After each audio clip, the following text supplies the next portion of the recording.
All right. Welcome everybody. It's Joe from JLW Games coming at you with another cool live stream slash a video, and we are live today once again in Planet Coaster with another amazing episode of Arrow Valley. You're gonna want to tune in because we are going to be doing some finishing touches to this park. And what does that mean? We're gonna be doing whatever we can to start getting the park more and more completed and finished, more than ever. We are very, very near the end, as unfun as that sounds, you know, but we are very close to that point, and I'm sorry for the late night stream. It's usually in the mornings or early afternoon, but today we have a late night stream. I actually got busy this morning and this afternoon, so I had a lot going on, but thankfully I got some free time tonight. We're going to be doing another episode of Arrow Valley, so I got a lot to do tomorrow too, so I'm going to try and do my best to do a video probably tomorrow morning, so and not so late in the day, because I have a lot to take care of tomorrow afternoon with a lot of stuff, personal stuff I got to take care of, you know, with certain things, so got to go out into town and all that stuff. Something I don't usually do is go out into town and be sociable and everything. I know, right? I know sometimes it's better for people, you know, later at night, and sometimes it's better for the morning. Who knows? I wish I could be there to where everyone can view, but it doesn't always happen. It happens this way sometimes. So, but my goodness, I just love the opening. Ah, man, this is one of my favorite parts in the park. Is right here in the walkway towards the back of the park, and it's just this Arrow Looper. It's just kind of one of those iconic rides that, you know, probably will never be taken out just because of how iconic it is. Kind of like Corkscrew at Cedar Point is kind of like the idea with that one, or with this one, you know. Absolutely love it. So what we're going to be doing right now is we're going to be closing up these areas with either fences or hedges. I think I'm going to mostly use hedges for this because, you know, I've stuck with that for most of the part. So what we're going to do is we're going to be doing all the hedge work here, the slash fence work here, and we're going to be just working down the line and finishing up those little bits and pieces. Who knows? This could possibly be the last episode of this park. I'm not entirely sure. If there is another one, there might be one more for like completing like the logos and stuff, but it won't be as long as this one. So treasure this moment, because this could possibly be the last episode of Arrow Valley. Park wise, you know, it's never the last episode for these parks because there's more to do in them later on, because, you know, how parks add every single year, and we're going to be doing stuff like that, is, you know, adding new stuff to each park every single year, kind of like real parks, you know, they add something new to bring their guests to come back. So we're going to be doing like it's real time. So this is a park that opens this season in 2018, and it's going to be nice. So overall, a lot of people were asking for some more flat rides, but I don't know. For an opening day park, I think it's good because, you know, a lot of parks on their very first year, they don't have a ton of rides and attractions, you know. They're relatively small, which this one is relatively small. Of course, there goes my phone. Hold on.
Okay, now I'm unmuted.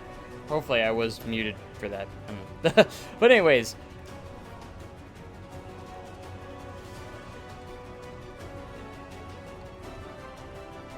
And by the way, this is not the flagship park. I have actually mentioned that one in the earlier episodes. I know at the very beginning I was kind of had a vision that this would be the flagship park, but it turns out that it's not going to be. So it is actually, it's going to be a large park down the line. So it will be a large park eventually. Once they start adding and stuff, but for the opening, it's not going to be very big. As you can see, it's actually relatively small, and it might even be smaller than Westwood, to be honest. Coaster-wise, it's bigger. It has more roller coasters, which is cool. I wouldn't call it a big park, but I wouldn't call it a very small park either. You know, it's not a very large park. But it's not that small either. It's kind of small, but like I said, it's officially not going to really be the flagship park. It's not going to be the Cedar Point or Magic Mountain of the JLW Entertainment chain. That is actually most likely going to be Time City. Because trust me, you guys have no idea about Time City, how much of a project that is going to be. And I'm so excited to get to that first episode. I've actually been practicing more and more. Like, literally, I've been practicing my building skills for certain things that I'm going to be doing for that park. I've been practicing different structures and parking lots, just general stuff like that. I want Time City to make people just go, wow. Like, that is incredible. I can't believe he built that in Planet Coaster. That is going to be my goal with that park. And that's why it's going to be pretty much the only main project in Planet Coaster I'm going to be doing for the next year.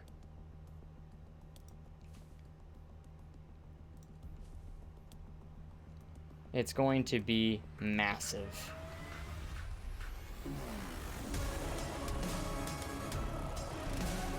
Did you say when you were going to start a futurist park like this year or like in the middle of this year?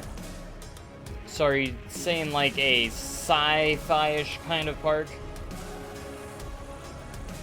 I said I was interested in that idea, and actually Time City's gonna help me with my futuristic kind of stuff. Futuristic. And Time City's actually going to have a futuristic section anyways in the park, so I'll actually be able to do a little bit of that, which will be cool.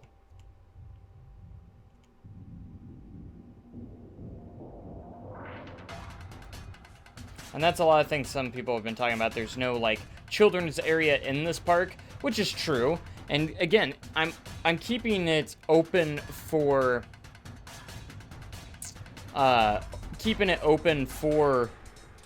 expansion and stuff, so we could see that stuff later on down the line. You know, maybe 2019 it'll get a children's area, or maybe a new ride or new flat ride package or something like that. You know, and just like real parks, eventually down the line I might take something out that, you know, is not very doing well, or I don't know, just different things like that. So is Golden Valley pretty much dead for now? No, it's not. Golden Valley is going to be here off and on, and right now my focus is mainly on getting these projects done. And Golden Valley is one of those, it's not really a project, it's a series that really doesn't end, you know.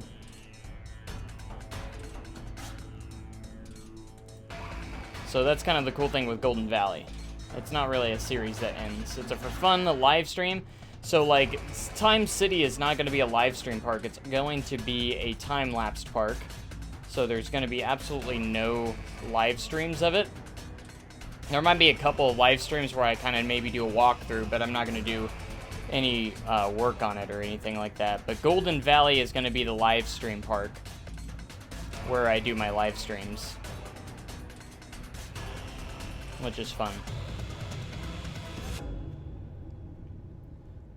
So will this park be added to Steam? Yes, after it is completed, I will be uploading this park to Steam, so you guys can check it out for yourself.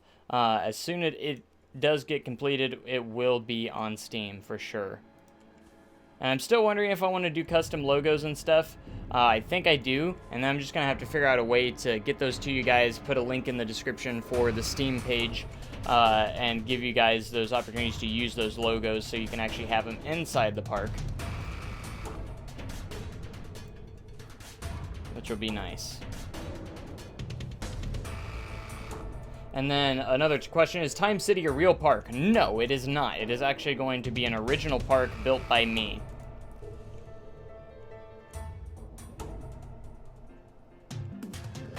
Don't make it too big. I heard if you do, it runs slow. Nothing to worry about. Really, when my parks get to a certain point, it stays about the same no matter what. So when I get those low frames, it just depends if you have a lot of guests in your park too. So if you keep the guest count low in your park, you know, you can set the max amount of guests you want in your park and stuff. But I understand a lot of people can't run that unless you have a very, very, very good computer. Which I have a solid computer. I wouldn't say I have a great computer, I have a solid computer.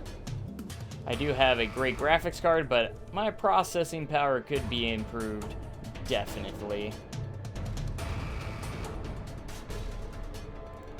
Alright, there we go. And no matter what, pretty much, you know, you're gonna have the park running pretty slow at most times, so there's not really a whole lot you can actually do about it, unfortunately. But Time City is literally going to be going for realism, detail, and just something out of this world. You know? When you think of Time City, how I like to describe it is, I want you to think Disney World, kind of. All 4 parks kind of into one. Kind of picture that in your mind, that all 4 parks, like, is each different section, all into one, connected by a monorail. And for theming-wise and stuff, kind of think more Time Traveler-esque, kind of, from Silver Dollar City. So it's kind of got that mixed in there. But then you also have the different themed areas based on the time traveling thing. So you'll be time traveling to different themed areas of different time periods. So there's going to be a lot of different theming throughout all the sections of the park. So what it's going to be, you're going to have the entrance for it. It's going to be incredible. It's going to have an entrance area with, you know, it's going to be more modern, kind of like modern day. So everything's going to be based off of like today. And you're going to have this main street and everything, describing all the concept of time travel. And at the end of this main street, you're going to have the time machine, which is a monorail. And it's going to be themed to kind of like a time machine. So essentially, the monorail is going to be the time machine traveling you to each section of the park. That's what it's going to be. What the average time for time lapses? No, how long? Record it now.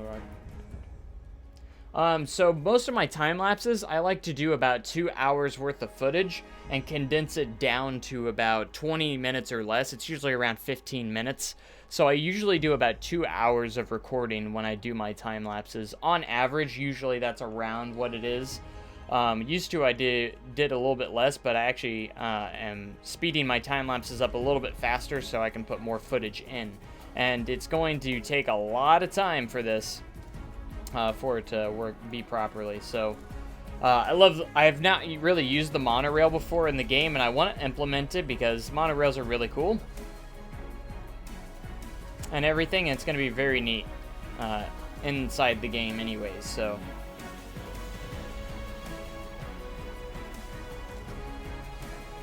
will there be an indoor coaster? That's a very good question. Currently, I'm still in the planning stages of all the rides and attractions that will be in that park. So at the time, I don't exactly know what attractions are going to be in, but by the time I start every episode, I already know what's going to be next. So you're going to have the 4 areas. Here's another thing. You're going to have all the areas, and in the very middle, there's going to be this huge clock tower. It's going to be the weenie of the entire park, pretty much. It's going to be the weenie. It's going to be in the middle. It's going to be on this hill, kind of ridiculously. It's going to be kind of like a castle, too, around it, and it's going to be this huge clock tower. Is going to be the idea. Oh, gosh, what happened? There we go. But it's going to be very cool. You guys aren't going to want to miss that series at all, because it is going to be somewhat incredibly amazing. Like, whew. Like, I've never planned and prepared so much for a park. Like, I'm very excited to get it started, and I'm very impatient too. Like, I want to start it. I'm very excited, but I know I got to get all the planning stuff done first and everything, and I do plan on having the first episode sometime this month after these projects get completed.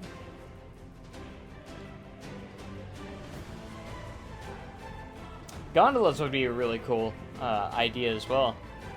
I don't know how much I would use those, but not a bad idea. Definitely cool. Interesting concept to come up with.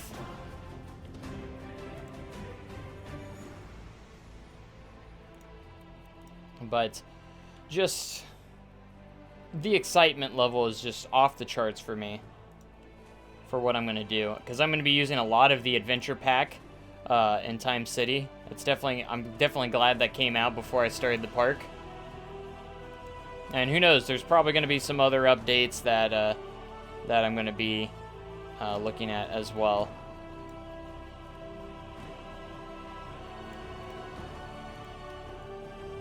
Alright, I just like using the hedge, honestly, in this section. It works well, it looks good, and it provides a nice scenic barrier as well. So it's also nice, pleasant to look at. So something we might actually do in this episode is work a bit on the lighting area. Now that I think about it, that might take an entire episode, who knows. So we're going to make it dark in here, and then we're just going to work on lighting throughout the park to make it nice. Reminds me of this question: what so you want in the next update for your park? So what would I like to see for the update that would benefit Time City, pretty much? Ooh. Spinning coaster. Extreme spinning coaster by Mack. Or Mach. Mach rides. It's kind of in between Mach. That is something I want to see. I could definitely come up with a cool concept for that. Obviously, it wouldn't be themed like Time Traveler. It'd be themed in one of the areas, but I would want to see more Mach coasters. Mach multi-launches. More Mach. Just more Mach. I've been very, very ecstatic for that company lately. I've seen some of this. I've never really been on any other rides either, and I'm already in love with the company. They make some quality rides. Mach multi-launch coaster is on one of my top coasters to see in the game, along with the spinning coaster. But I have bad typing skills. Sorry, I try to decipher, not make someone look like they can't type. I try to read it normally if there are errors. It happens when you're typing. It just happens, especially when you're typing fast, it happens. More SNS, that's also another good one. I would like to see some SNS coasters as well, because we don't really have any, not a whole lot. I'd like to see more of an SNS style track that you see, like, for instance, Powder Keg at Sewardar City, like those oh man, I would love to see a transfer track. Very unique, but that's something that's probably not going to come anytime soon, if at all. Just because you don't really see that on coasters. But there's a ton of different coasters types that I'm sure will come eventually that haven't made it into the game, but hopefully some more will come. And then mostly I want to see more flat rides. I don't know, I just want to see more generic flat rides. I feel like there's a lot more flat rides that need to be in the game. I know they have quite a few, but I feel like there needs to just be general ones, like an SNS launch tower. The double launch, the ones that launch up, kind of like a drop tower with height, customizable heights and stuff. Free spin coaster would be definitely cool. just, I don't know, maybe even some more options on some of the coasters as well. Like, they've been working more on giving the coasters less limits and everything. I hope they keep on doing stuff like that. Like, I love the friction multiplier when they added that in. That was a huge thing for me because the wooden coasters friction was really bad in my opinion. So I'm glad that they added that so we can adjust those now, so that problem's solved. But just little things like that, you know, really make a difference. And I just want to see more flat rides and everything. I love flat rides. As for buildings, scenery and stuff, I think we're really pretty much good, and I want to see them keep adding more stuff, like, you know, like the adventure pack, and adding just more themes and stuff. I like seeing that, you know, like when they added the spooky pack. In my opinion, those shouldn't have been DLC, those should have been part of the free update, because I feel like those are just kind of generic themes that should already be in the game, but, you know, whatever. I'm going to throw my money at this game anyways on anything that comes out for it. Obviously, I don't care. And, you know, eventually, I think we will see, like, water stuff, water parks and stuff eventually. I don't think it's going to be anytime soon, but maybe at the very soonest, maybe summertime, I don't know. You know, a lot of people have been yelling about that and been wanting that so badly. But, you know, when you think about it, it's not something they can just make overnight. It takes quite a bit. I know I'd definitely like to see, like, the wild expansion, like, for Roller Coaster Tycoon 3 in this as well. Be able to put animals in, so you can make, like, you know, your Sea Worlds, and you can make your, you know, parks like that also have, like, zoos and stuff. That'd just be a nice little, nice touch to the parks. You know, and I don't think they're going to bring weather into the game. A lot of people been wanting weather, like rain and stuff. I don't think it's not a huge deal for me to have those, essentially. You know, I think that's why they kind of added, like, the rain effects and the lightning effects with the spooky pack and everything, just so there's something there.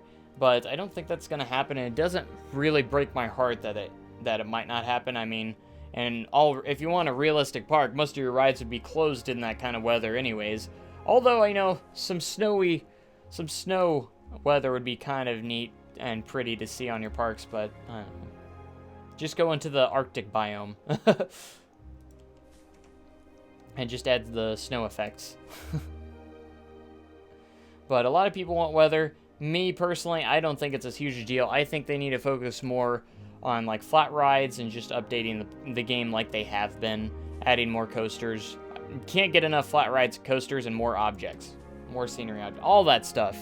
Just keep them coming. Oh, and one thing I would like to see in the art shapes, I would definitely love to see smaller pieces, because there's some pieces, they only get so small, and I want bigger art shapes, or smaller art shapes, because there's some moments I'm like, man, I could really use that, but they don't have a small enough piece.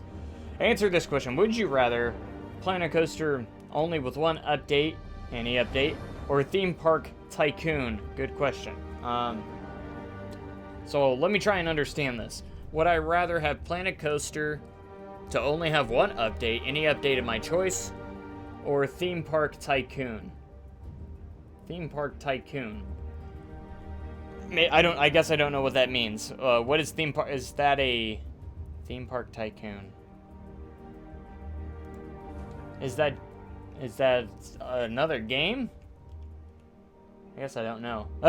I guess I just don't understand that. Like, what is Theme Park Tycoon? Is that a real game? Theme Park Tycoon. I mean, it sounds like it, obviously, but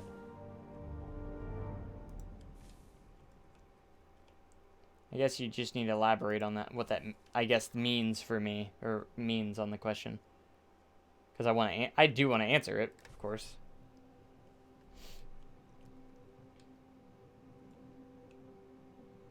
What game are you playing? Planet Coaster.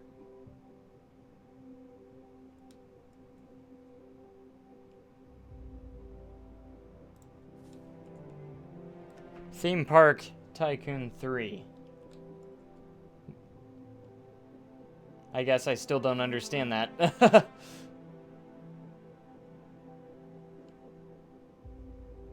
The RCT update. Are you meaning Roller Coaster Tycoon updates?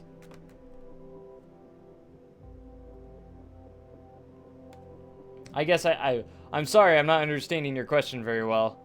I apologize. Are you meaning Roller Coaster Tycoon? So I think what you might mean, Roller Coaster Tycoon 3 the way it is, or Planet Coaster with just the one update. I think that's what he means. So if I could choose, you know, Roller Coaster Tycoon 3 finished game the way it is completely, or just one update from Planet Coaster, that would be a good.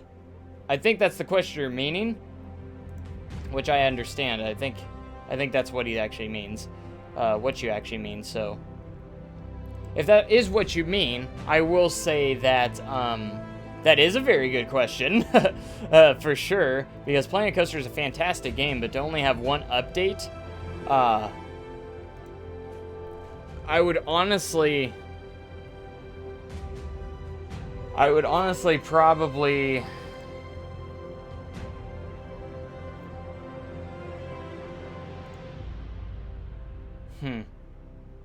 Yeah, Roller Coaster Tycoon. Okay, now I know what your question is. Yeah, so I was right. So, would I rather have the full Roller Coaster Tycoon 3 game, the way it is, with final updates and everything, or Planet Coaster with only one certain update of my choice?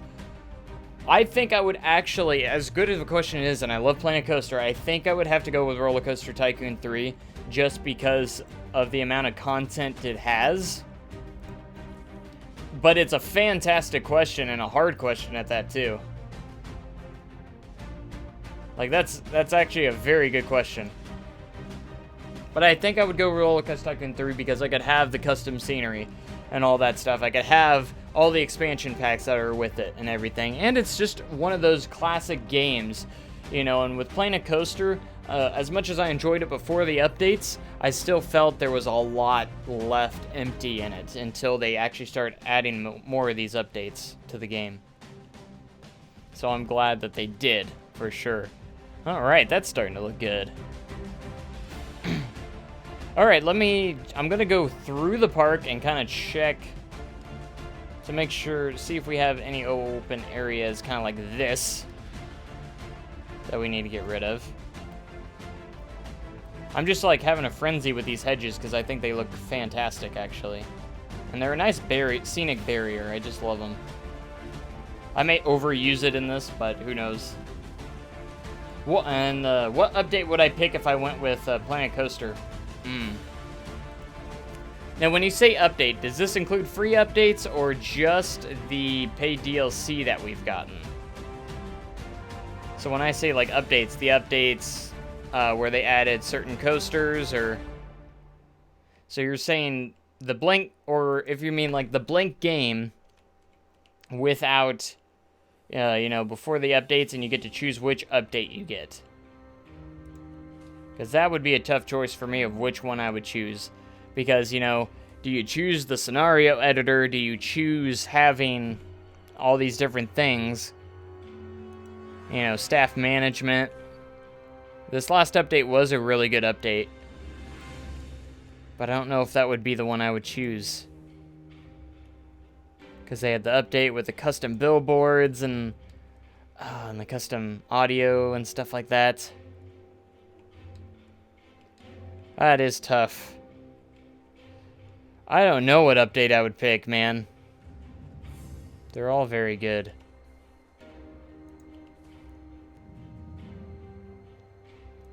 So they had the anniversary update, the winter update. Alright, so like the Christmas update, spring update. So like the major updates. Whew. I don't know. They're so good. Like, I want to say, like, the Christmas update, the festive updates, or the spring updates. There's so many good updates.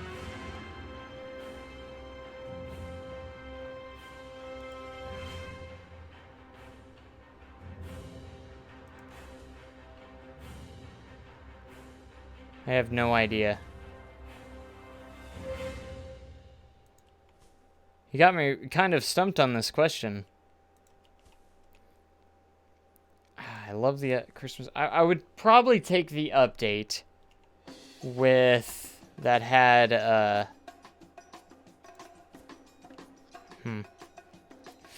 See, I don't know. I would probably take the update that had the custom billboards and stuff, because that just adds a lot of customization into the game. What else was in that update? I think I had a couple of coasters and stuff too. But that means I wouldn't get like the certain coasters that I want, the interchangeable trains. Oh, I don't know. Well, I might change my mind. I think the anniversary update maybe. Because I love having the changing trains and the disabled a lot of the track limits too. I think I would go with the latest update, not the adventure stuff, but the anniversary back in November.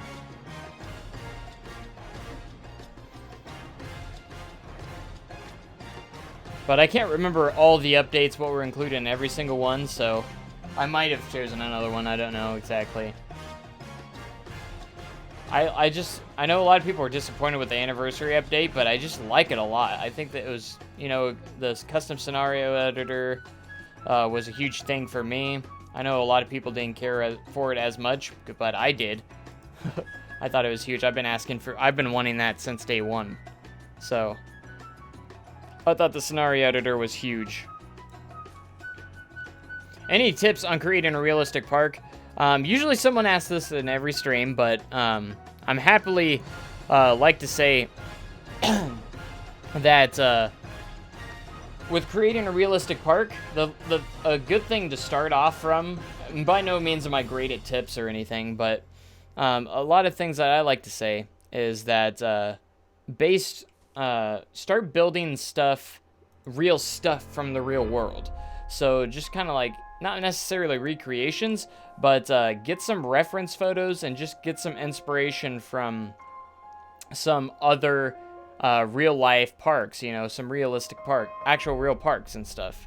So say if you were building, you know, base something off of kind of like a Six Flags park or something, you know, go to Six Flags Park and just kind of take some of the buildings or take some of the coaster designs and just kind of inspire some of your stuff from that. And when I say inspire, I mean make it your own, but like say if I wanted to build, oh, I don't know, an example, say a Nitro from Six Flags Great Adventure, you know, just get some reference photos off of that and build a coaster. If you want to build a realistic coaster kind of based off of its layout and stuff, and you know, make a couple different elements here and there, and maybe different color scheme, make it different to make it more original. But it's always a good starting spot just to find inspiration for something, you know, making something based off of something else, you know. And that's kind of how I've been building a lot lately.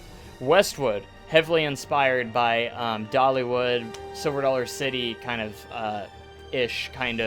inspired. Arrow Valley, inspired more like by a Cedar Fair or Six Flags park. And then Time City is going to be based more off of a Disney World mixed with time traveling theme from like Time Traveler from Silver Dollar City. So inspiration really helps you create some of your original ideas. You know, even though it's original, it can come from something else. And I really do believe in that quite a bit. Okay, one area that I did need to fix up is this right here, kind of the back stage areas of these buildings. And I actually didn't really finish this building all that much. It needs to have a little more to it. So I'm going to go in and actually finish this up. Again, we're doing some finishing touches on some of these, so that's going to be a nice touch for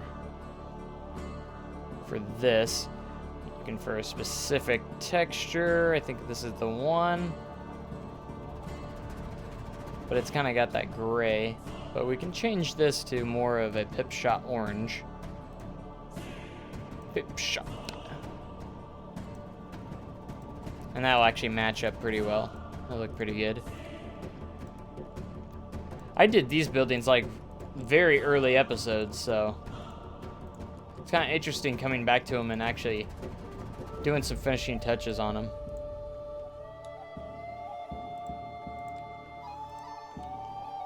One thing I have for building tips on building buildings and stuff is just add shape to your building. Add different, you know, levels. Add different sections. Don't make it square, you know. It's nice.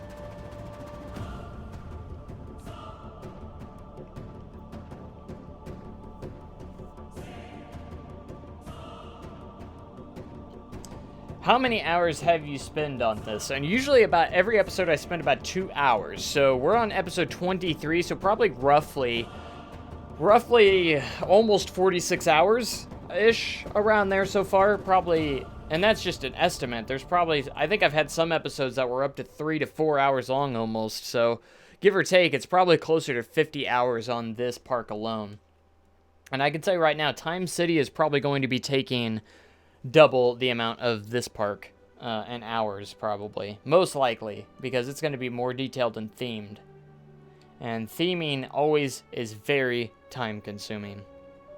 For sure. I think what I'm going to do is create a little valleyway that heads back in here. Just kind of like a little shortcut pathway, if it's not already here. So I'm going to get like a small pathway.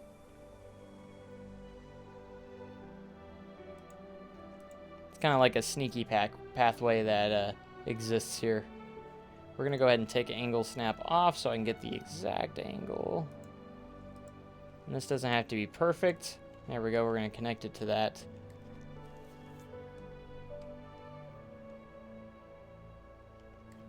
So true. What did you miss? I just put down some bushes, kind of like mainly some hedge pieces on some of these areas, just kind of closing up the areas with some hedges. Barriers, especially in the back of the park here, just kind of finishing that up. And now we're just kind of, again, doing some finishing touches and fixing up some of these areas that I kind of left blank. And I think a good idea is, I'm going to go back to the hedge idea because I love these hedges so darn much. I'm actually starting to get obsessed with them, if you haven't been able to tell, because they're just easy to place down, too. But they also look great. And they're easy to rotate and just get into place. You don't have to be super perfect as long as you're not looking for any interesting things. Do I know what air smells like? Probably not. It does get toasty in this room too. But I will say I have over 1,000 hours on this game total, so trust me, this park is just a small portion of me playing Planet Coaster. But yeah, roughly I have probably over 1,000 hours on this game.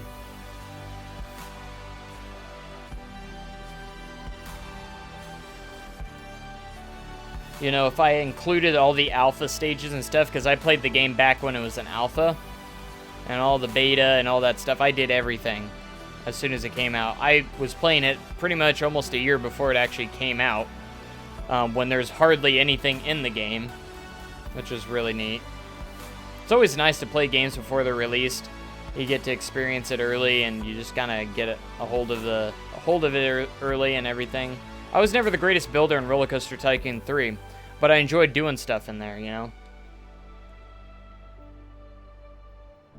It is true, I do have a job, but the thing is, I work at a theme park, so... Let me mix it up. What is my favorite? My favorite water ride. Okay. I was like, what's the my favorite water ride? That's a good question. I don't ride many water rides. I mean, usually I do ride water rides at least once in a park. But what was the one at Disney? It's Ripsaw Falls or something like that. I really enjoyed that one because it was such a long ride and it was really good. I actually enjoyed that a lot. Just because of how long the ride is, and the theming is really good in it too. I actually really like the drop on it too. That is in Disney, right? You know, it's been a while and stuff, my memory. I think it's called Ripsaw Falls. The famous water ride that everyone rides. You know, the one that people take ridiculous pictures on? Again, I haven't been on a lot of water rides, so... But that one was really good. I need to go back to Florida. I really want to go back to Florida. Absolutely love Florida. It was a lot of fun.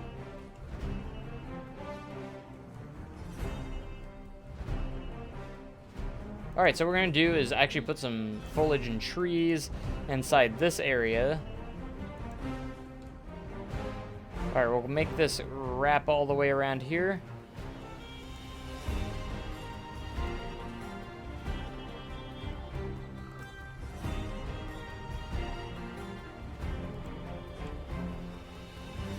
See, we get to cover up some of the kind of these awkward pathways too.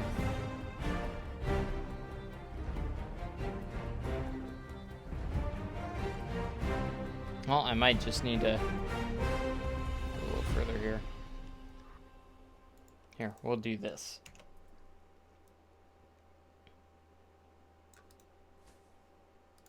It's easier if you go back into scene.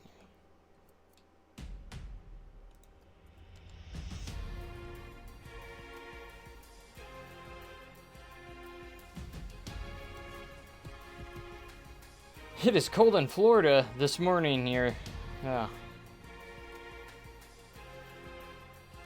I do miss Florida. It was so much fun. I wish I could go back. I need to make another trip out there. Absolutely loved Universal. Disney was okay. There was some stuff I didn't think was great about Disney. I was actually more disappointed in Disney than I thought I would be. But Universal was fantastic. Alright, that already looks 10 times better, so let's add a couple of scenery items over here. Make this look just a little bit better.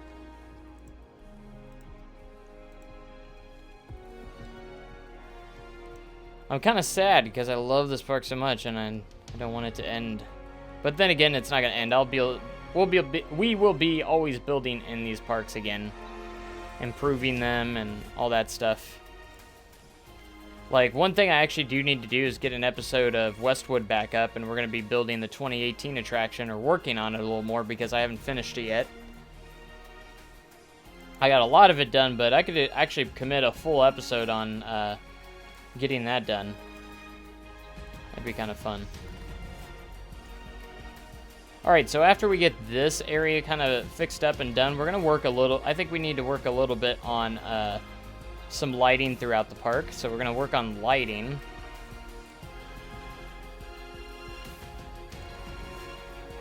Throughout the park. Alright, so I missed this one little tiny spot here. For this.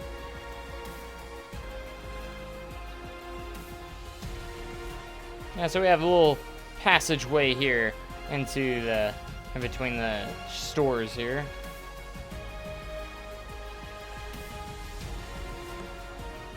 Why didn't you like Disney as much? Alright, so I think I told this story a couple times. I like Disney.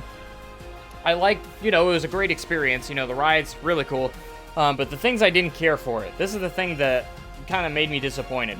Employees didn't care at all. They just felt, you know, they didn't, it's like, you're at Disney, smile. You know, they didn't feel like they didn't seem like one person liked their job there. You know, and I could be wrong. There could be a lot of people that love working there. So that's kind of one of the things that was just kind of like, okay, well, these guys aren't having fun working at Disney World. So that's one thing. Hollywood Studios was better. Hollywood Studios wasn't too bad, but I'm talking mainly like Magic Kingdom and different stuff like that. Just the employees didn't care as much. They just didn't. I just feel like they didn't care about being there. You know, they just felt like they were just like, no one was smiling. No one really cared. It was completely different at Universal. Universal, everyone loved their job there. I could tell. And it was just kind of a weird thing. And that was one thing. And secondly, they have no safety standards for their rides. Especially, well, I'm mainly talking about more of the thrill rides. More like Rock and Roller Coaster was the biggest one for me. And, you know, the fact that they have nowhere to put your stuff, and they're, you know, if I would have known there was nowhere to put my stuff, I would have found a locker or something to put my stuff in, because I had to hold on to everything on a launch coaster that goes upside down multiple times, and it was just unfun because I wasn't able to enjoy the ride. I waited for at least an hour and a half or two just to ride it, and I couldn't enjoy it as much because I was too worried about losing my crap that I had to hold on. If you know me, I don't like taking anything out or taking anything with me on rides. I like to have my pockets open, nothing in my pockets, nothing, so I don't have to worry about anything flying out. So I can literally put my hands up, not have to worry about anything, and just enjoy the ride completely. And that's what I've never understood, why people don't put their stuff in cubbies, and they're always sitting there, you know, messing with their stuff, holding on to stuff. It's like, dude, just put it in the cubbies, you know, it's that way you don't have to worry about it. And, you know, oh, they're gonna steal my stuff. It's like, come on. You know, I'm a ride operator, and I've never seen anything stolen out of our cubbies before. It's not something that really happens, you know. And, you know, especially when we're running one train and no one's there to steal it. There's no one else coming through. You know, it's just one of those things. And a lot of parks actually have doors on the train, so so those doors are always closed until you get back. So, but anyways, I just felt like they didn't have any safety standards on the rides. They don't check the restraints on most of them. They make you check the restraint, which, you know, I mean, it's okay, but at some point you're just kind of like, it's not really checking the restraint unless you do it yourself, you know. I didn't care for that, you know. I like someone actually physically checking my restraint, you know, actually pushing and pulling up, and they just asked us to do it, you know. I don't know. I didn't care for the safety standards there. And granted, most of their rides are not that extreme, you know, like big roller coasters or anything, but on the few that, you know, you would think, like, you know, Rock and Roller Coaster, possibly Space Mountain, which was another one, but yeah. Again, I enjoyed the rides and attractions there. I absolutely loved them, but there was just kind of those kind of things just kind of made me go, really? You know, in a way. But I still loved the park. I thought it was great, but I just liked the attractions, what they had to offer at Universal better. You know, and, you know, you can understand that Disney's more for those kids, and it's more of a family park, and I was there as an adult and on a honeymoon, pretty much, so, which was a lot of fun. But I do want to go back, and if I go back, I will definitely be visiting Disney again. You know, it doesn't mean I'm not going to go back. I don't consider it to be like the worst park in the world or anything, just because I had a couple bad experiences, but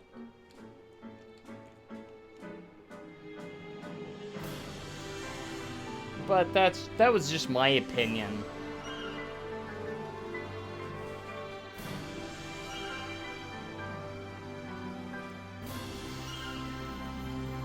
Well, my idea with this park, there's actually probably not going to be any more rides added, and it's not going to have a lot of rides. You know, not parks that open for the first time don't typically have a ton of rides, and this park is very coaster based. So let's see how many flats I have. 1, 2, 3, 4, 5.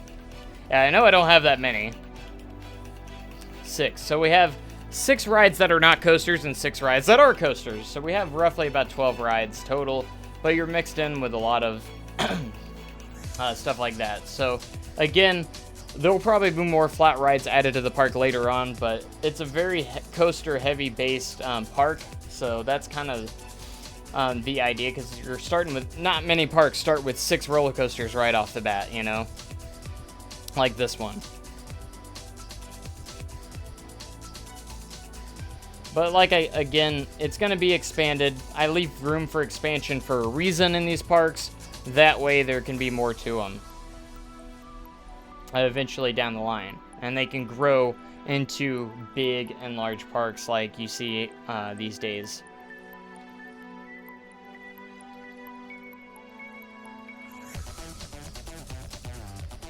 Alright, so we're going to go ahead, and I noticed all these areas and stuff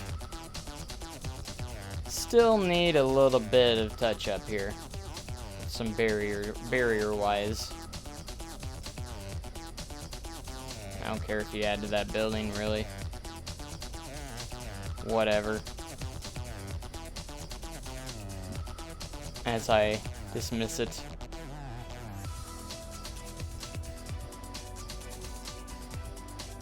I want you to stay the same height.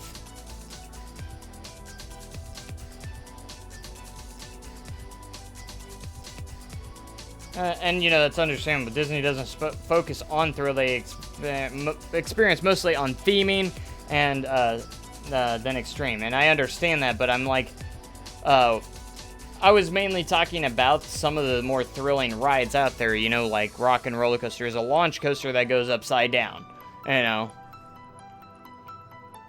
That was the one kind of, you know, thrilling ride that, you know, in Space Mountain, you know, just the fact that they don't check restraints, they make you check them, that's just one of my pet peeves. I'm just like, what?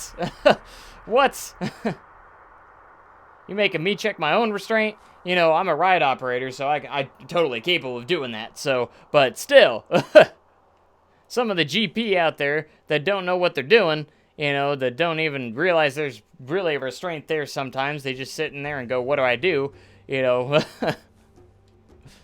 I know I'm sure they're properly trained in a certain way, but, you know, again, employees didn't seem like they cared about their lives there at all. They just kind of like, oh yeah, I work at Disney. You know, I didn't like that attitude. And again, it probably wasn't all the employees, but just a lot of them. Just feel like they didn't like it there. At Universal, everyone was staying in theme. They loved what they do. They'd stay in character, especially in the Wizarding World of Harry Potter. I loved it so much. I want to go back. Butterbeer. I spent way too much money on Butterbeer, by the way. Oh my gosh. That stuff is probably so unhealthy, but so good at the same time. So I make it at home, too. I've actually found, you know, like little recipes and stuff to make butterbeer at home. As crazy as that sounds. You know, I just had to. I had to find some recipes on it.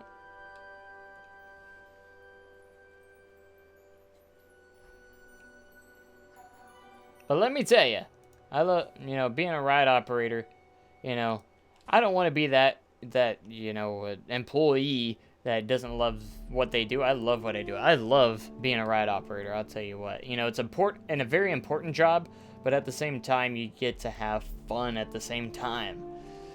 Oh, like, you just get to have fun. I love having fun with the guests.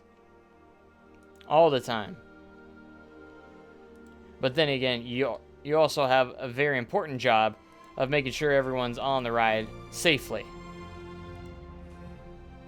And I feel like we do need to get paid more for what we do because it is very safety critical. You know, and everything like that. And especially in my position, I'm actually the lead at where I work. So I'm actually in charge of the ride itself. And make sure everything's running smoothly.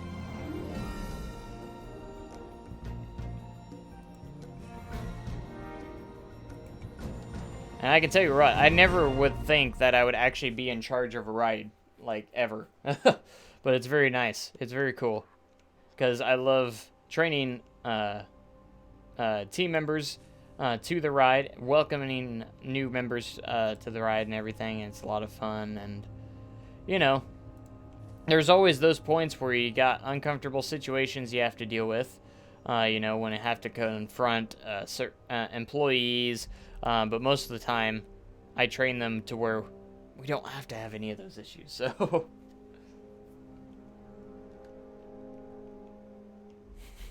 Disney doesn't really care about safety. They have enough money to not care if they're sued, and rarely do get sued. That is probably true. They got so much money that they probably don't care. But then again, they probably should care. The park I work at is very, very strict on safety. We're very, very strict on safety. Loose items, nothing goes on. You can't even take a lot of parks, you know, allow the hats and stuff, you know, with ball caps. We don't allow ball caps. You know, we don't allow that stuff. Mostly because it has the hard piece on the cap. You know, if you have a soft hat or something like that, it's okay. It just depends. If something can fly off of you and it's hard and it could hurt somebody, if it flies off and if it hurts somebody, it's not allowed. That's kind of how I always view it.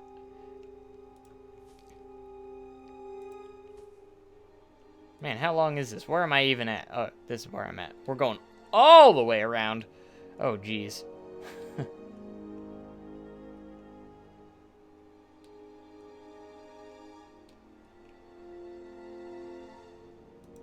But it's all cool. But ever since I was a kid, I've always dreamed about working at a theme park and actually, you know, owning a theme park someday.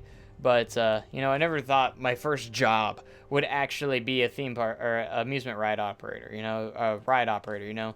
And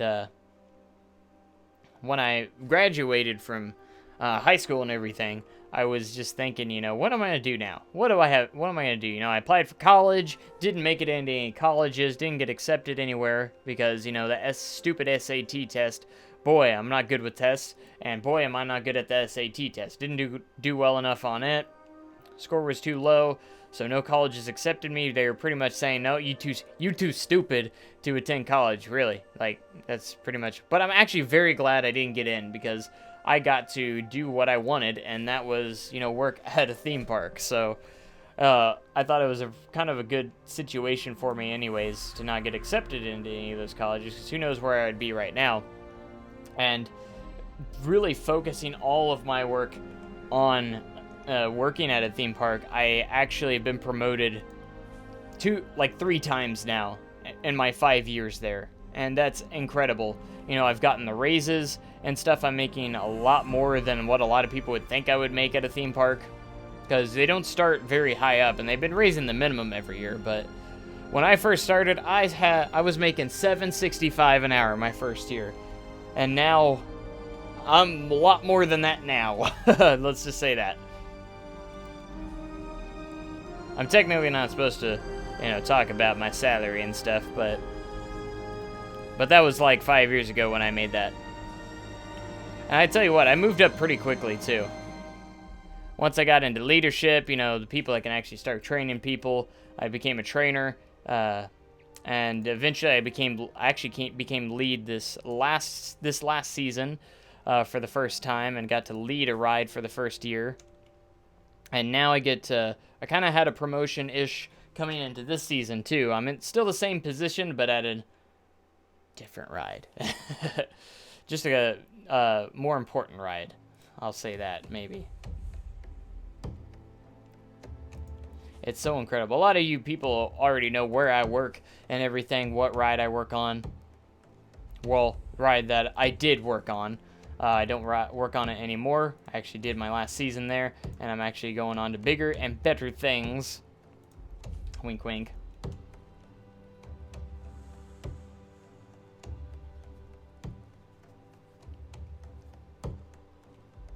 But, like, I always have I've had arguments with guests on safety when it comes to, like, loose articles and stuff. I do not tolerate loose articles. I have seen people get hurt from those. I've seen people get hit in the face with change. Cell phones is the biggest one. I've seen people get hit in the face with many things, get injured on the ride, and it sucks because we have to shut down the ride, get them first aid if they require it, and it's just a big deal. Security has to come down, and it's just an ugly situation because we have to shut down the ride, and it's terrible for everyone because now they are having a delay. Usually we open up fairly quickly because it's not ride related. It's actually, you know, a loose article issue. So I don't know how many times I've had guests come up to me with a cell phone in their hand saying, "This hit me in the face," and they're hurting and and everything. And boy, when those people that lost the cell phone come back for it, do they get a little bit of a talk from me. Every single time. You know, I tell it to them straight too. I'm like, you know, this hurts somebody, and this is why we have these rules. You know, that these are why cell phones aren't allowed. You know, this is why we don't allow them, because it could injure somebody. We have to get the ride shut down, all that stuff. And I tell them, and I warn them, I'm saying, make sure you leave this in the cubbies or in a secure pocket, like a zipper pocket or something. I always say that. Because the absolute worst place to put your phone on a ride, or particularly a large roller coaster, is your back pocket. The GP dude cannot get this through their head. The GP do not get this through their head. Oh, I'm sitting on it, so it is good. It is not going anywhere. Well, I'm sorry, friend, but there's this thing called airtime where your butt comes out of the seat and your phone goes a-flying out of your pocket. And I've seen, so when I see those cell phones that are only in that small of a pocket, I instantly say that has to stay here. I do not let it go. I always say that. If their cell phone is hanging out of their back pocket, or if I know it's in their back pocket, I always tell them it does not take that out of your back pocket. Either put it in your front pocket where it is safe, or put it over in the cubbies, please. And I've actually seen it, because we have to do ride-throughs. As ride operators, we have to do ride-throughs every 2 hours on the ride. We have to do ride-throughs every 2 hours, which means we have to ride the ride and inspect it, pretty much, to make sure it's running correctly. And there's no weird sounds or anything. And multiple times, I've seen stuff fly out of... After we go over this airtime hill, stuff just flies right out. And I fear for my life sometimes. For sure. When stuff flies out of people's pockets. So I'm just like, please put your stuff in the cubbies. Just please do it. We won't have to worry about, you know, retrieving your item. You don't have to worry about your item smashing into a million pieces. You don't have to worry about anybody getting hurt. And then you get those guests who try to be sneaky and think they can, oh, I'm going to record the ride and get this stupid POV of this. I don't understand why people want a video that you can't even see because, you know, you're holding it with your hand. It just doesn't work that way. It just doesn't work that way, guys. You know, and then, you know, used to, we actually shut the ride. Occasionally, we do shut the ride down if someone pulls out a phone on the lift hill. We do it. We will do it. Sometimes I usually warn them too, if you pull a loose item out on the ride, we will stop the ride for everyone's safety. Then what do? We stop the ride, retrieve the item, and start the lift back up. That's how we have to do it. And it ruins the ride experience for everyone on the ride. The ride gets delayed. So everyone usually hates that person afterwards. And then they get a good talking from us. There's been times where I've caught it even before the train leaves the station. While it's moving. Little do you know, I can let off the button and stop it where it's at in the station, even though it's already started moving. I can let it off, grab the item, and start over again. It's that easy. But people think they can get away with stuff, but you can usually tell when, as a ride operator, you can see those suspicion people. You know, you can tell if they have something ready, they're about to pull out or something like that. They'll be right before the ride, holding their pocket, getting ready to pull it out, and I'll sit there like, what are you about to do, sir? Just, no, give it to me. Ready in record mode, and they'll say, oh, no, I'll put it away. I don't let them. Even if it's in a secure pocket, I'll still take it away from them, because I know they're going to probably take it out anyways. Used to, we were actually allowed to ban them from the ride for the day, so they couldn't ride again. And then, like, at other rides, we actually have, you know, phones to each other, and we can actually call each other from each ride.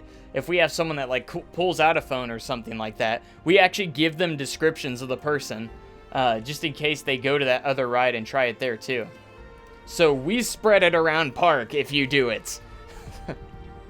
So we do have lockers at the park, too. They're pretty cheap, and you can use it all day, and you can use it on any locker as well throughout the entire park, which is really nice. So if you don't like using the cubby system, you can do that as well, you know. It's as simple as that. But I don't know. Just safety is huge on my end. I just, you know, I'm big on safety. For the guest safety. I'm always huge on that on safety.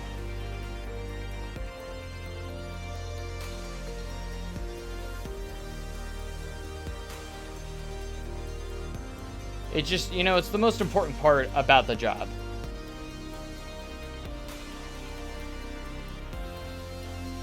And if you can't obey the rules, which is there for your safety and everyone's safety on the ride, you know, what are you doing, you know?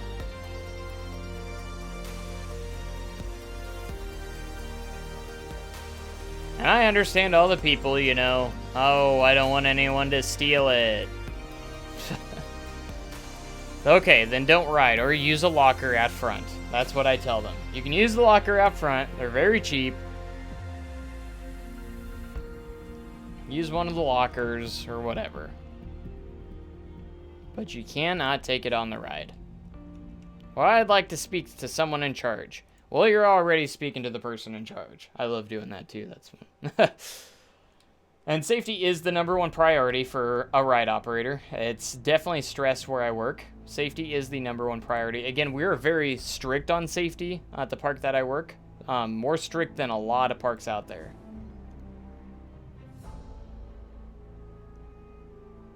But I'm actually very, very proud of that too. I'm glad that we're very strict on safety. Okay, I got that. That's all good. Okay, I think I got all of those now. Let me double check, make sure those are all closed up. Nothing's getting through here. Nothing will get through our shields. All right, we got this area over here just real quick.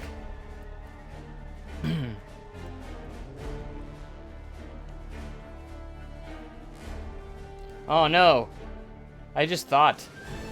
You know, I have my typical safety spiel that I do as a ride operator, you know? And I just thought, you know, the ride I work at, you exit on your right, but I just thought about the new ride that I'm going to be working at.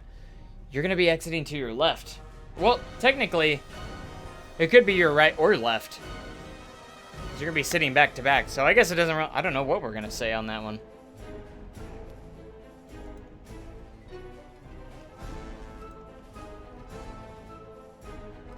That is interesting.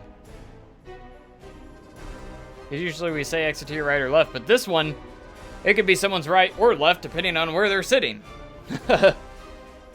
Which is an interesting concept. Interesting thing. I guess just say exit on the exit side. If you're sitting backwards, exit to your right. If you're sitting forward, exit to your left. I guess that works. I'm gonna have to change my safety spiel a little bit, just because of working at a new ride. When you're a ride operator, you get those things down, by the way.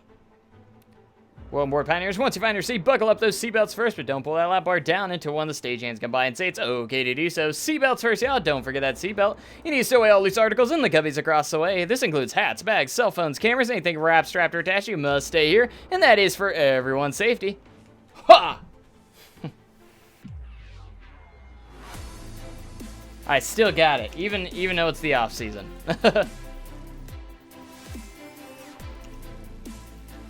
That's one of my favorite things, is to see like how fast I can say that too. It's always fun. All right, a little bit there. That's nice and pretty.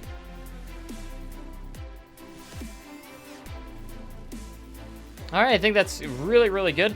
I think the main things that we have left to do in this park: custom signage for the coasters. I do need to add some height sticks on some of the rides. And then I need to add, what we need to do is lighting, and then the more in the entrance here on the water show. I don't know if I want to do a water show, but at least some water fountains and stuff, so it's not so blank in the entrance here. But we're almost there. All right, so what we're going to be doing now is we're going to be working on some lighting. I want to do lighting next, so we're going to make it the PM. As you can see, there's a lot of areas that need some lighting, so we're going to work on that. All right, particularly this area right here is very dark.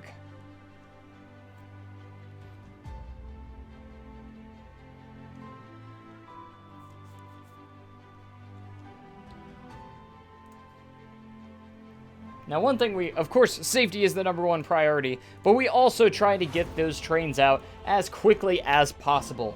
Now, the ride I work at, before they added seatbelts to the ride that I work at, we actually were able to perform over 1,000 riders an hour. Since they added the seatbelts, the most we can actually do is about 800 just under 900 an hour. I think our record is 866 riders in 1 hour since they've added seatbelts. That is our record. And again, we used to, before the seatbelts were added, we were able to do 1,000 riders an hour. So it really killed our capacity when they added the seatbelts. And to be honest, I don't think they need the seatbelts, to be honest. And they're not there for an extra safety measure, in my opinion.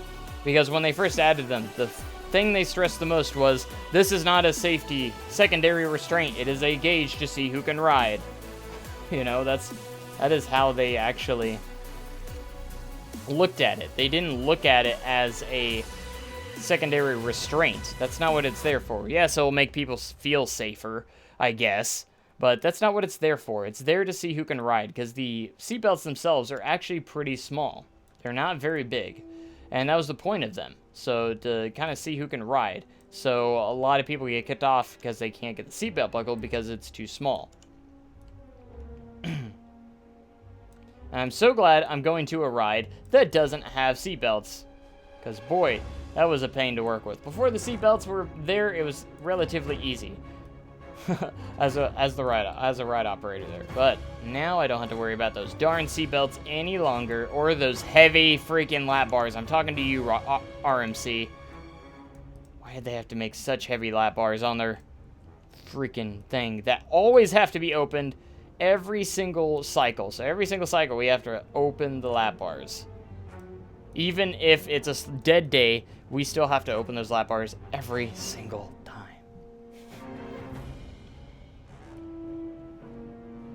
I actually hate those seatbelts so much, because we actually visually check the seatbelts too. We don't physically check the seatbelts. Again, we just got to see that they click, and we'll see that the guest actually tugs on them. So we don't check them, but we see that they tug on them, that it is latched.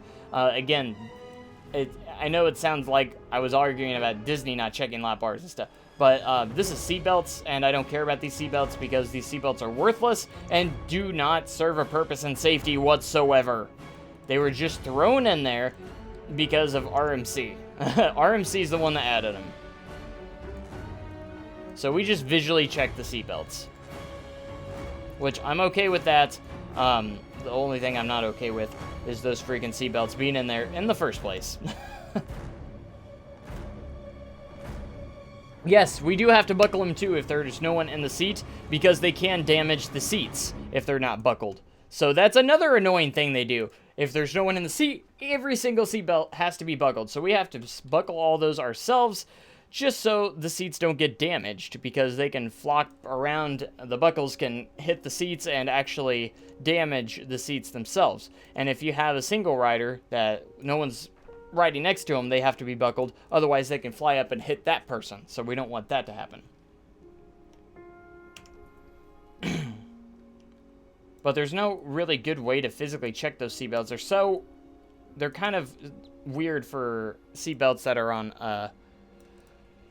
a coaster, because they're very weird, as a lot of people would say. I mean, they buckle normally and everything, but they're just kind of weird for a roller coaster, and they just kind of suck. I'm just gonna say that they just suck. I don't like the seatbelts.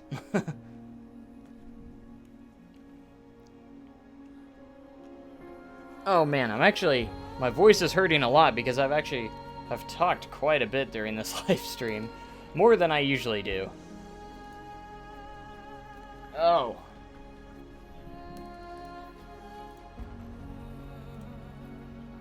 I'm gonna add a couple of lights around this area. Light it up just a little bit. It's a little bit too dark over here.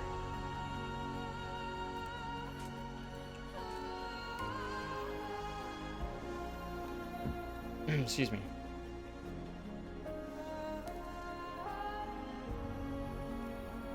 Alright, we're gonna put some lights within the fountain, I think.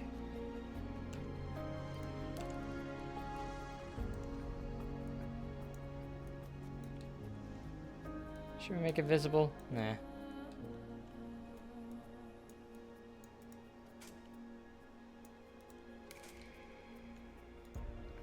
Alright, good.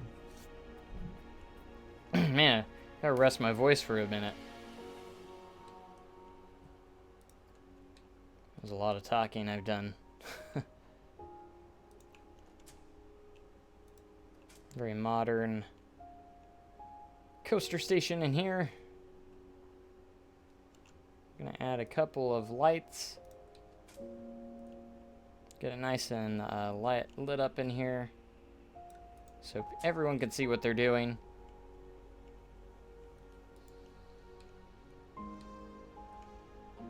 We're gonna put some on the exit side as well. And then when you're in here, the little tunnel leading out. What are you doing over here? You have no business in there. Who knows what they're doing? I guess I already put lights in there. Put some on the maintenance bay platform. What is this music? This lady's just yelling, ah.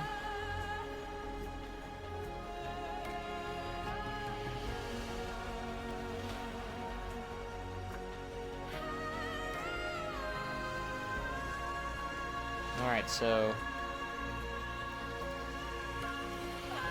couple lamps in here.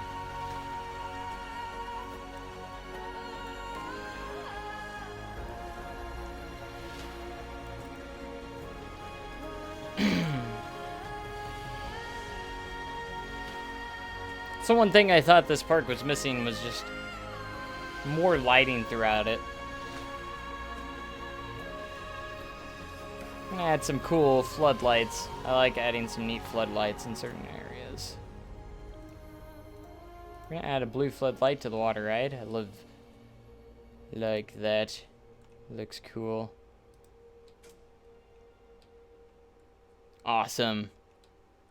Now, I haven't added any lighting to the Giga Coaster. I thought this one was a little more tricky, because we know we have to literally try and do something like this, even for anything to light up. But I don't know. I think I'm going to do area lights.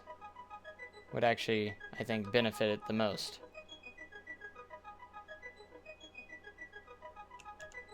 So I'm going to build it into the support here.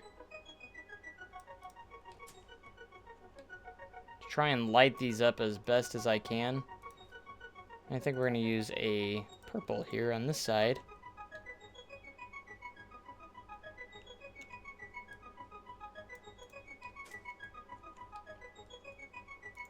That way you get a little bit of lighting throughout there. Now we're going to go back down to here, and then towards the bottom of the lift, we can add some floodlights just around here.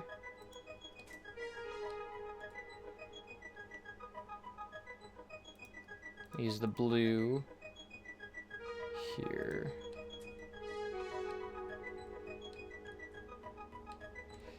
It's just so tall that you can't get some of those.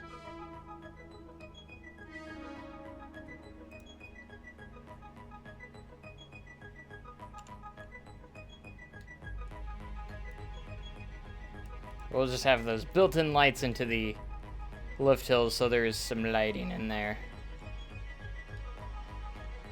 Actually want to see if I can place them within the track to kind of light it up better. Let me just use the flying camera here. Might even put them in there unnoticeably just to light it up. So like sink them in, actually sink them in there. Kind of want to alternate between the blue and the purple.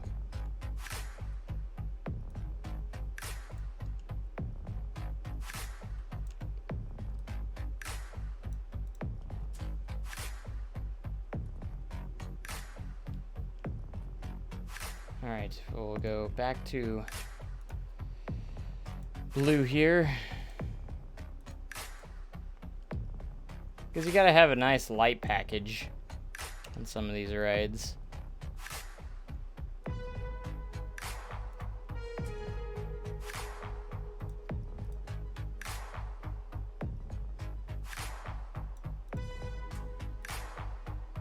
Go back to blue.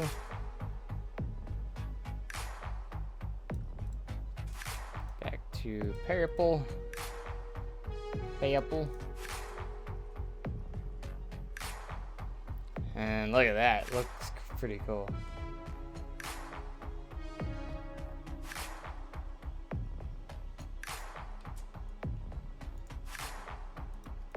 Alright, I just want it to look decent from a distance too, like you can see the colors on it. Can't do too much, but when you're riding it, you'll be kind of like, oh, that's kind of cool. Another thing is you can add like the lift lights and stuff too, which I just might do. I like lift lights. All I gotta do is get the line the surface here.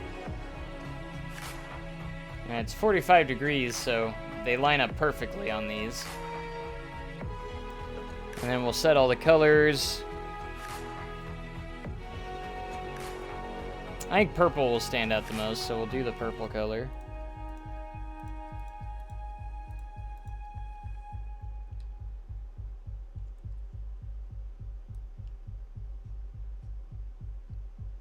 We'll just start from right here. And work our way up. It's always a bit time consuming, but hey, gotta have some lift lights. Wish they had like some rope lights possibly you could use on these.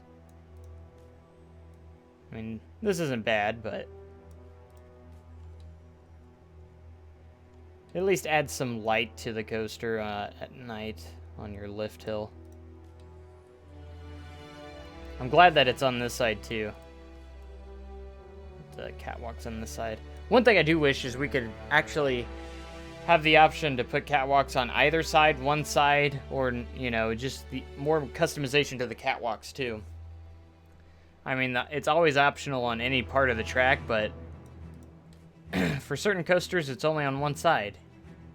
Like when I do my recreation of Outlaw Run, it actually has catwalks on both sides, and you can only do the one side, which kind of sucks. So kind of wish I had both.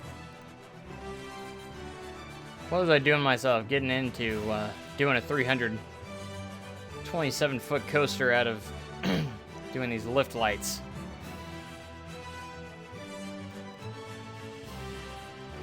That was a mistake. But it will look cool.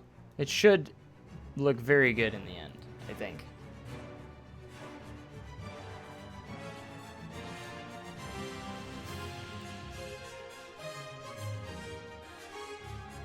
I just keep zooming out a little bit every so often, like, are we almost there? Oh, it looks like we're about halfway. Huh, great.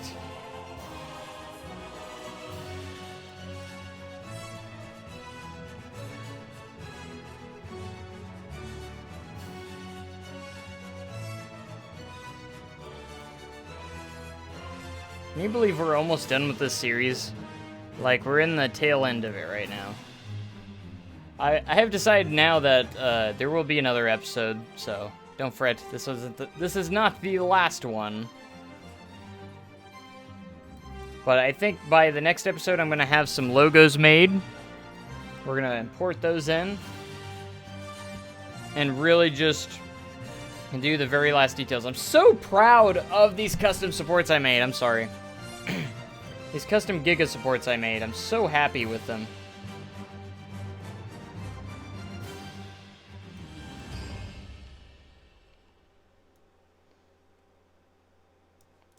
Okay, I think we're almost there.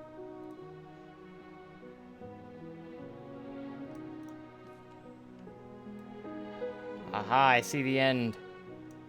I see the curve up. Now we get to the point where we need to get a smaller piece and get ready to start maneuvering it. Oh gosh. Let's not do that.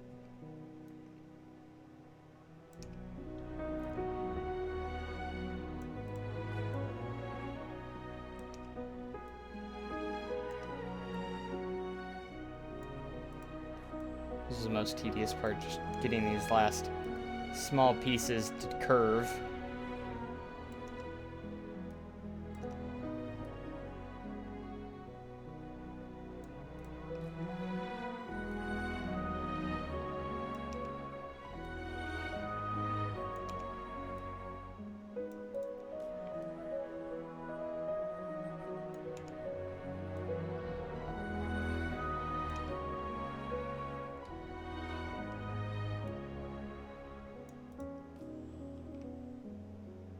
Oh. Keep messing it up when I do that. Here, I'll just go... Oh, gosh. What did I do? Just wanted to go into the flying camera. That way I could just get this camera as close as possible so I can see a little bit better.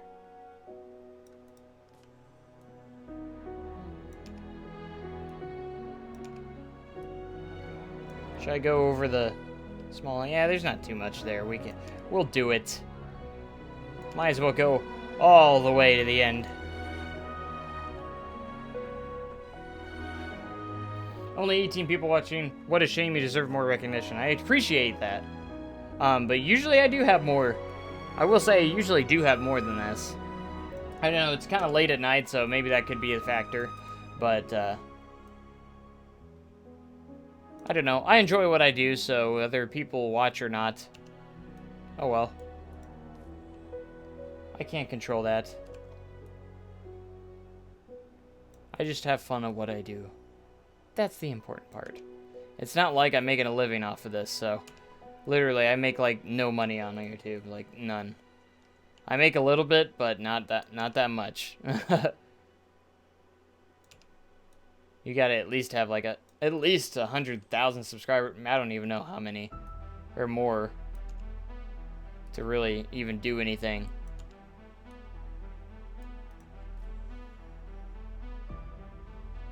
Alright, that'll be good.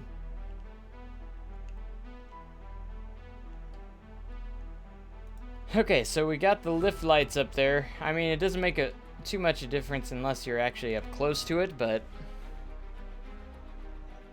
maybe we need to add some lights to these corkscrews here, because that's like the highlight of the ride, and there's no lighting here on them.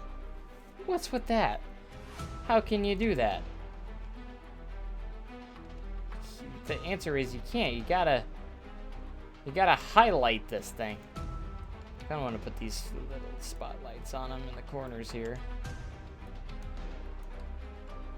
Really get all of its glory.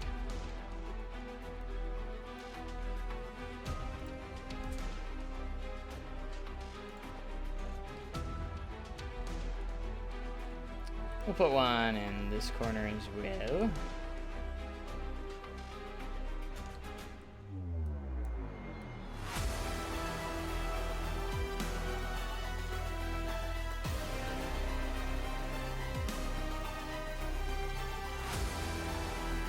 Kind of want to put them in all four corners.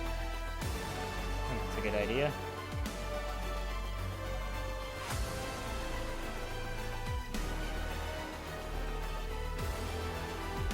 Yeah, it is probably a school night for most, like everyone's saying. And I know the majority of my viewers are more younger audiences, which I know there's a couple of older ones out there, but not as many. You know, it's usually a younger audience, which is cool. Which I've actually met a couple older people that do watch my content as well. Even a father and son, he even came up and met me in person, which is cool. Oh, I already put the one there. What am I doing? It's this corner I haven't done yet.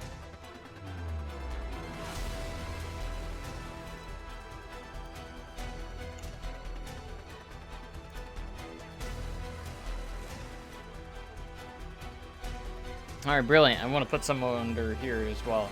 What's up, Joe? Just playing more Planet Coaster, like always. It's all I ever do with my life. Planet Coaster and occasionally some other games.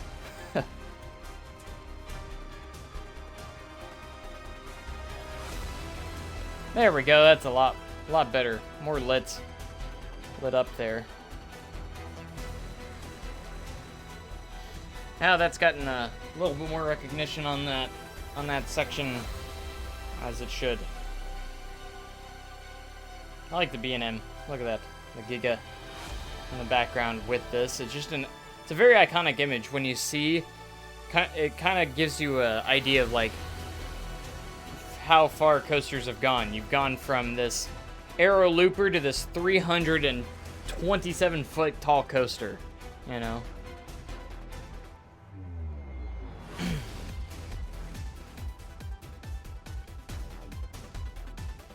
I just say I just love these kind of shots right here. It's this right here. Gotta get rid of that. Oh man, I love these kinds of shots. That's why I put like the vista points here, so guests would actually take some pictures while they're over here. Like, I have to say, from guest level, this park looks awesome. Like, man, how's the Silver City Park going? Haven't touched it in just a while. I've been focusing more on these projects because that one is more of a long-term side project. It's a major project, but it's a side project as well. So it's not usually a ton of stuff coming from that. But man, it's having its ups and downs. I've been mostly waiting for more updates to, expand the park boundaries a little bit more. I'm waiting more on those kind of updates more than anything, because I feel like we need more of those.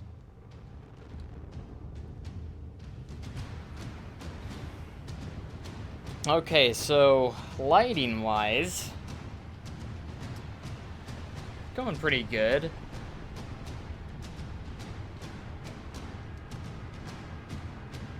Alright, so for sure we gotta get some more lighting in here on these buildings. Actually, did not do any lighting in here. I think I should have.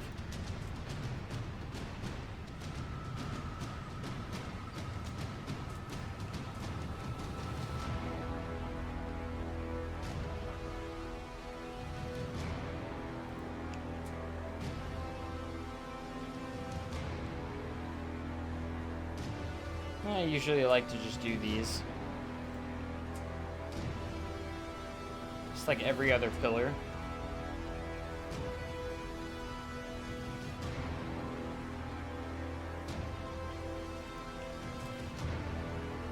Which it works.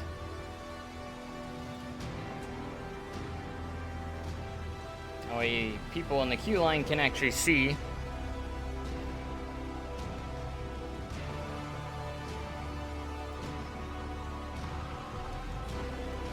Now we'll go some regular scenery here and add some street lamps here to this.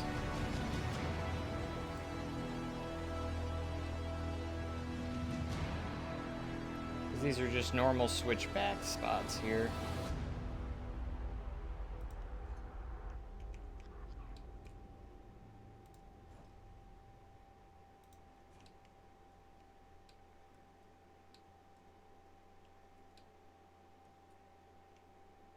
Still have to add some supports to those these paths.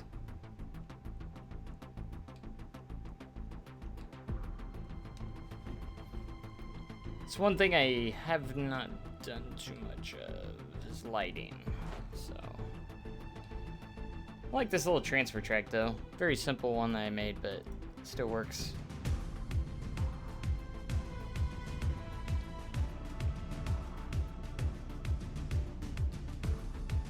I don't know, the park's looking pretty good at night so far. Still gotta have that marvelous skyline. I need to do more with this. I need more lighting over here on this T-Rex coaster. And you know what we gotta do here? We gotta go with green. And the floodlights.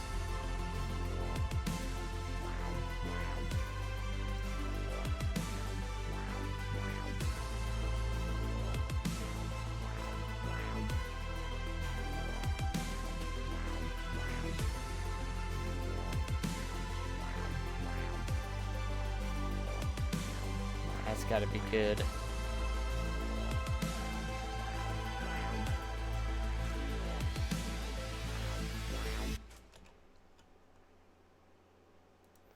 See, it's nice.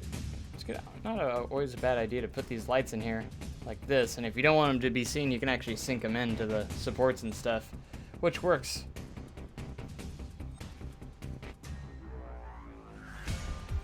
Yeah, and with the SDC recreation I have been working on, I'm very proud of it. I'm just very upset that I don't have enough space to put everything in. And I know I can put in, you know, multiple sections and stuff. I know. You know, I can make different parts and stuff, but, you know, I don't want to do that. You know, I'd love to honestly just keep it. I honestly would just like to keep it in one park. I know you could do it in like different sections and, you know, multiple saves or something, but I don't want to. I just don't. You know, I'm actually gonna put that one in there. Or should I turn it around so this is lit? Which I think I'm gonna do.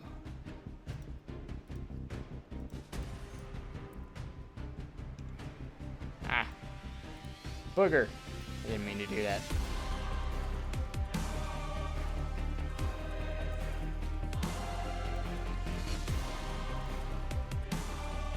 That way you still get the skyline of that coaster in the distance. Looks cool. Why not purple? Because this coaster is all about green. That's the theming of it, is pretty much green. And there's just no purple in this coaster, so that's kind of why, too.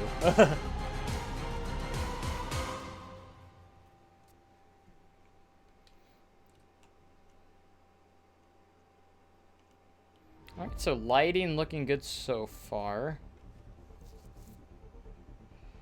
I want to do more lighting on the Giga, just a little bit on some sections.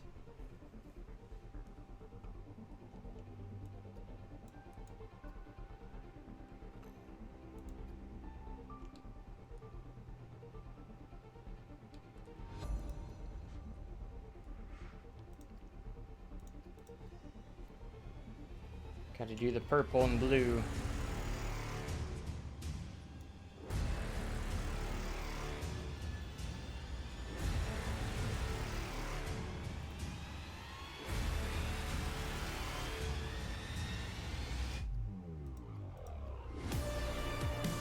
I wish the floodlights could have like a little bit more to them. All right, hold on.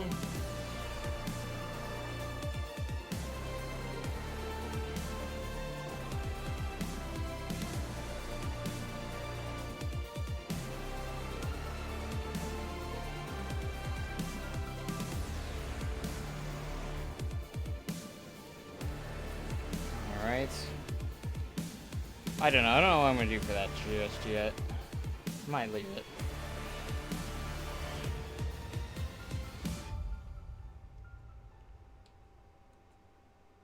Parking lot's lit. I don't know, it's just... It's got its highlights.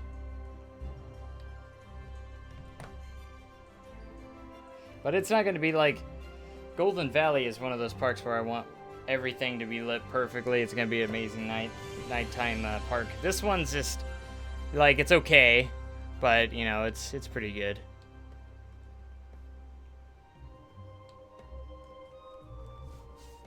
You know, who knows. But, man, it doesn't look too bad in the dark. Nighttime, it looks pretty good, especially when you're on ground level. It looks a lot better when you're on ground level. I might still add some floodlights here, though. I think I'm going to. Is it in the same building?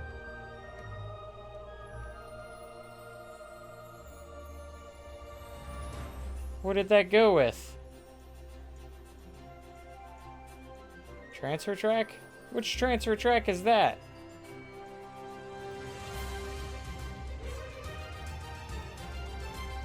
It looks like it's a transfer building for something else. Oh, it's connected to that building for some reason. Whatever. What about Time City? What about Time City? Good question. What about Time City? That's what I'm asking you. Ugh. Alright, we'll put some floodlights. A couple floodlights on the bottom here of these. Maybe it lights up the supports pretty nicely. Maybe that's what we can go for.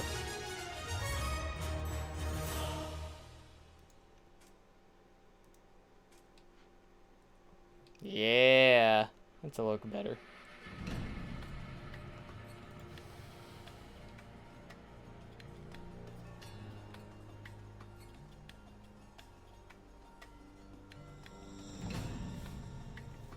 Good comment. It's going to be epic, that is for sure.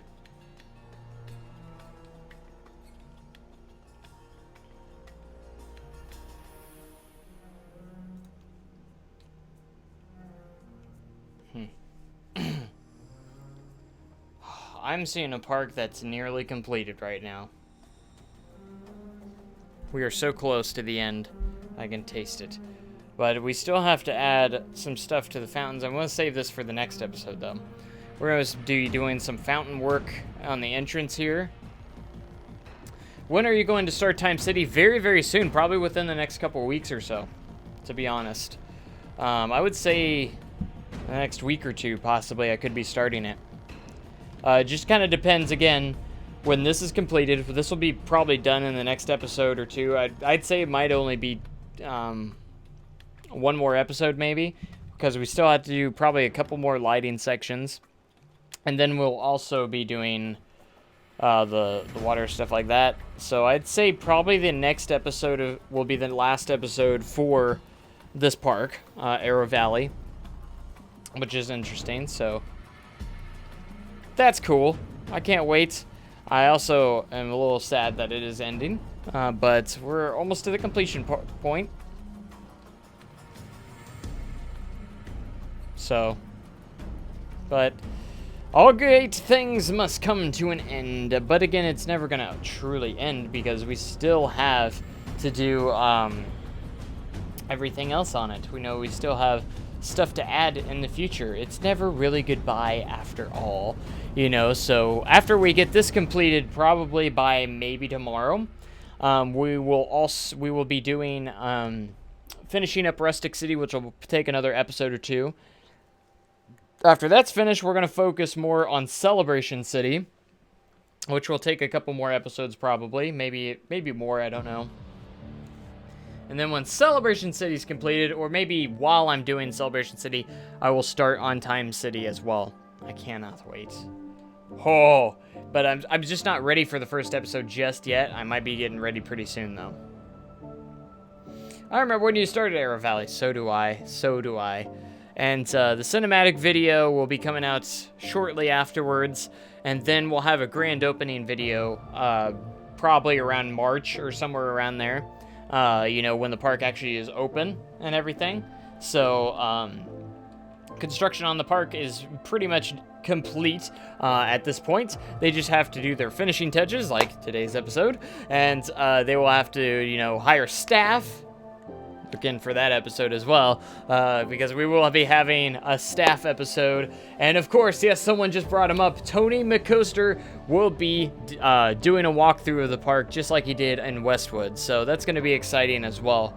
When Tony McCoaster does have to come, and he's gotta check all this stuff out. So he's very excited to hear about Time City as well. I'm sure he's excited for this park as well. You know, he's gonna be very excited for all JLW. He's like the JLW Entertainment fanboy, you know, if you know what I mean. So he has a total of 3 coaster credits, and they're all from Westwood. So he's going to be getting 6 more credits here in this place, whatever it's called. Yeah, Arrow Valley. So that's going to be fun.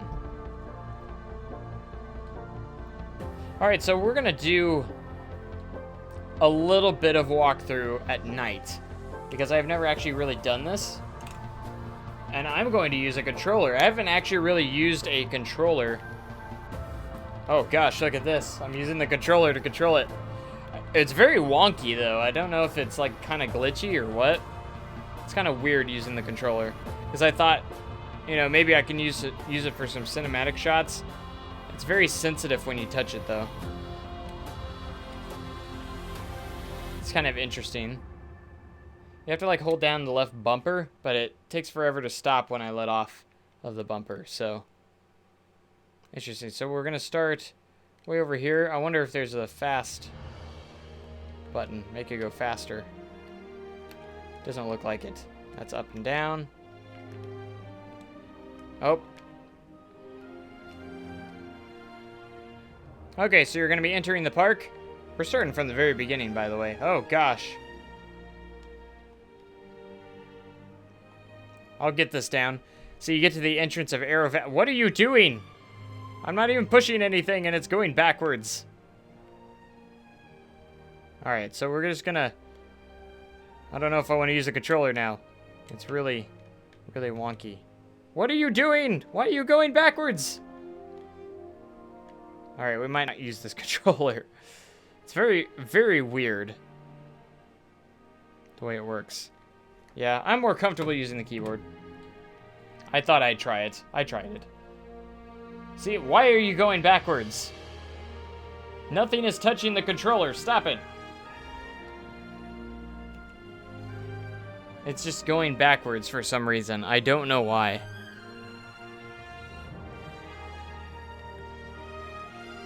I don't know. Maybe I just need to actually look up this. I'm just going to use the keyboard. But it was like still, the controller was still doing something. It was going backwards for some reason. All right. So we're in the parking lot. You still get a great view of some rides here from the parking lot. Of course, you can see the drop tower, very tall. Of course, you can see the Giga Coaster and a little bit of the Wing Coaster. And then you're gonna walk through the entrance area here. This is when you get even more excited. Got guest relations, security. There's the ticket booth. And you get a good T-Rex coaster on the background there. You got the Arrow Hall. And then you get to this picturesque moment of Arrow Valley. Where you can see the entrance, the Giga Coaster, and the Ferris wheel. You can actually kind of see the Wing Coaster as well. And then the really stunning part is when you get through the entrance gates in the entrance area. That's where you get to see the brilliant skyline of attractions. Okay, it's doing it again. Stop it, controller. Stop it. So we're here, and as you can see, the beautiful skyline is incredible. I love how you can even see the Arrow Coaster in the background as well. You can just see like all the coasters from one point. There's 1, 2, 3, 4, 5. Where's the 6th one? What is the 6th one? 1, 2, 3, 4, 5. Oh, that is 6. You can see all 6 coasters just from this one spot. It's pretty incredible. So if I head over here, you can see this area. We got a nice lit up little town, some building area right here with some shops, facilities. Nice little plaza, by the way. I like the plaza. And if we walk by here, you get stunning views of the Wing Coaster itself as we go under the transfer track. Oops, meant to just look up there. Got a little cheap beef restaurant along with a balloon flight ride. I actually replaced these with real usable benches now. It is, you get some great photo areas of this coaster. And balloon flight. Ah, the controller's messing up my stuff again. It keeps backing me up. That 0G roll. You can go under the lift here. We can walk down this direction. So we got the plaza for this ride. Still have to create the custom logo and stuff, but you can get an incredible sight. Vista Point here, taking pictures with this,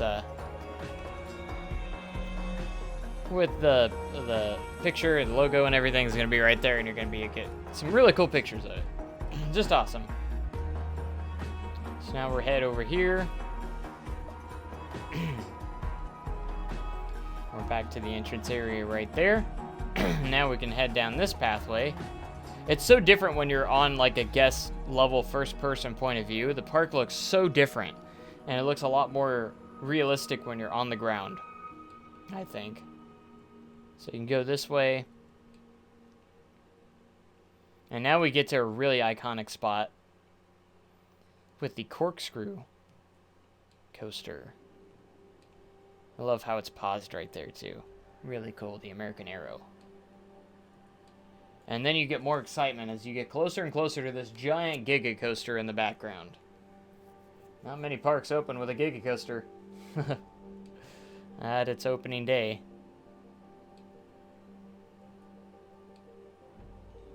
But just a great little iconic coaster here. Got some restrooms, a couple stalls and restaurants here and there. Then you get the little plaza at the back of the park here, along with the entrance to the Giga Coaster, which, again, we're going to finish this area up just a little bit more at the end, too. I have a couple things I know what we're going to do for the next episode there. So we can walk back. That's a dead end, and that's another place I think we're going to be able to expand a little bit. There's a Gulpy. And there's the entrance for the Arrow Coaster. Got some restrooms. Coming back this direction, got a couple flat rides in this area. So we got the chair swing. A couple flat rides along with spinning coaster, which is the entrance to the spinning coaster. Then we got the Tilt-A-Whirl flat ride here. And we're going to head back this way towards the wooden coaster.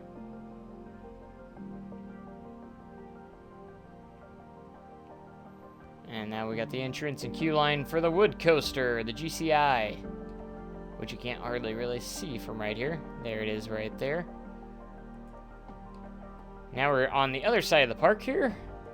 We got this area, which is the home of the another flat ride, a 300-foot tall drop tower, and the log flume water ride, which is right here. The entrance is back over here, actually.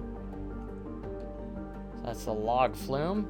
You get some a couple good views of the T-Rex coaster in action from here.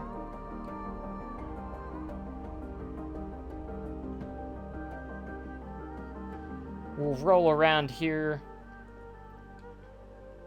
And this is the entrance plaza for the T-Rex coaster. A beautiful coaster, I might add.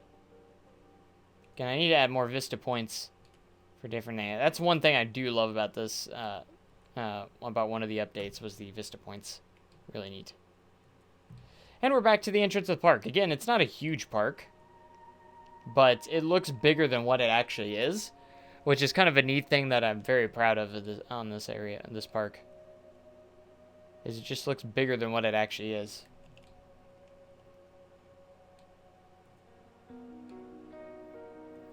Because in reality, there's only like 12, 13 rides here. And it looks bigger than that. So, but future expansion areas could be this area back here. As you can tell, I might go and connect these all the way around eventually someday. You never know. There's quite a bit of land right here by the Giga Coaster that could be expansion for, you know, maybe a kids area. Who knows? There's always potential expansion areas. And this is another big area over here that just has a lot of potential. From by the log flume, a pathway could work its way over here potentially, and maybe even back through around here and actually circle around the T-Rex coaster, and endless possibilities with the land back over in this area. So just opens up a lot of different stuff that we can do with it, this park. So I have a lot of different ideas of expansion later in the park's history. So Very excited for that, and I hope you guys are just as excited as I am to get this park up and running, and you guys can get a hold of it in the Steam Workshop when it is finally completed here very, very soon. So, and then we'll actually be going back into Westwood eventually and finishing up their 2018 project. So we'll head back there for an episode of Westwood. I can't wait for that. It'd be nice to build in Westwood again. Alright, so what I'm going to do, I'm going to go ahead and save, because I haven't done that yet, I don't think. Just in case, because we know how that works if you don't save sometimes. The one time I forget to save is usually the time it doesn't auto-save at all, so we don't want that to happen.